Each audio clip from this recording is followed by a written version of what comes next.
Hello and welcome. My name's Melissa Porter. And my name's Nick Freeman. Welcome to The Life Coach. I'm the lawyer. Join us as together we tackle your toughest problems using our unique combination of wisdom and experience. We have Closer magazine.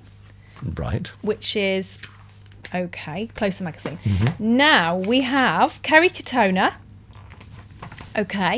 who is, so she's a reality star originally. I think she was in a pop group, a band. Yeah.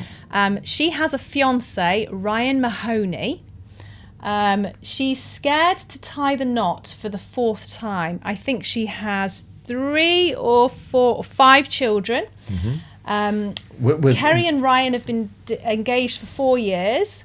Engaged for 4 years, right? Okay. Well, or together for 4 years. Yet to walk down the aisle. She's scared that marriage doesn't always bring a happy ending. And she believes it's more fairy tale versus reality. What do you think? So she seems really happy where she is now. Does she? Well, she seems to be. Based on what? Well, on the basis she's not saying I want to finish the relationship. What she's saying is I don't want to tie the knot. I'm happy with the way it is. And, you know, she's had experience of marriage, and maybe she just doesn't like that formal legal framework. Maybe it contains her, it confines her, it stops her feeling free. It just affects her behaviour. And maybe she just is suited. You know, why does she want to? Why would you need to get married if your attitude actually is, I love you, I want to stay with you for the rest of my life, I want to have your children, but we don't need to be married. But when you're told 50% of marriages, basically 1 in 2 ends in divorce, and then it's really painful, and she's had 3 or 4 experiences of it. 4. This will be her 4th experience. So she's got 3 previous experiences of it. Yeah. I understand her reticence, her reluctance. She probably just thinks, I don't need to. Do you think there's something to be said about somebody that has made such a serious choice 3 times that just isn't able to get it right? Can we question the integrity of the person? Do you mean that she's had just 3 repeatedly getting it wrong? That she's had 3 failed marriages? Mm-hmm. You know, so do you draw a difference there, a distinction between 3 failed marriages and 3 failed long-term relationships? Interesting. Is there a difference? I mean, how many relationships do we have in this day and age in our life that are good for a while, and then they reach a point where actually I think we need to go in different directions, where, you know, our life is no longer, you know, ad idem. We can't continue on this route. So marriage is meant to be for life. You have to remember, when marriage started, people didn't live that long. And now, you know, people are living to 80, 90, 100. It's a long commitment, isn't it? So for me, the marriage aspect is different. I have been married once. It is different because there's the contract aspect of it meant that it was more ingrained. So for me, it is. What do you mean by ingrained? Well, you felt more it's special? More complicated to unravel. Right. It's more complicated to unravel. Because you're dealing so with for lawyers. me, you're dealing with lawyers, you're dealing with, you know, families, especially if you're a later marriage, you're dealing with families, children from other marriages. Yeah, and you know, don't you, that lawyers are going to get around it, and lawyers with the best will in the world are probably going to cause all sorts of ruptions that probably wouldn't be caused if there wasn't that legal framework, and if you could agree between yourselves, let's try and sort this out ourselves so that it suits everyone. For me, our relationship is built on love, integrity, trust, compassion, kindness, and we have that irrespective of whether we have a contract in place. Definitely. But for me, the process of marriage does make things a little bit more, it makes it more complicated for me, because we have children from other relationships. We share a child now.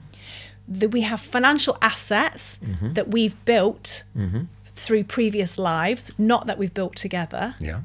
So that whole process makes it more complicated, and as I'm sure it does for Kerry. So I'm sure she's probably not so much doubting that she's with the right guy.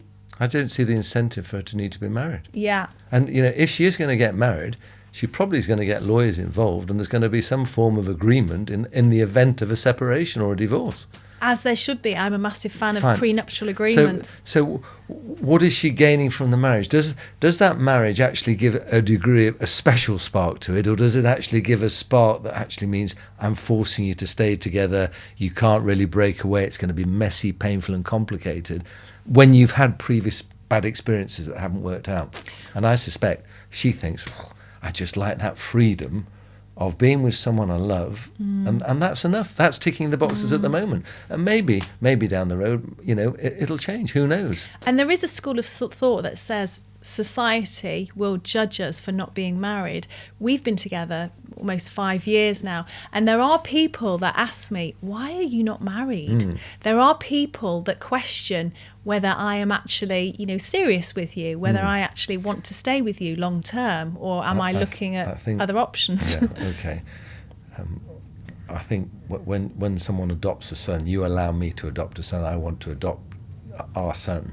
I think that's a commitment that can't be annulled. And for me, that's stronger than marriage. And I'm not sure if Ryan and Kerry have any children together, but they look to be having good fun. They're on the beach slathering moisturiser and sunscreen. My mum, my dad died about 20 years ago, and my mum, met another guy, a very nice guy called Neil, and they were going out and they lived together and they were very happy. And then they said to me, Neil said, look, I want to marry your mum.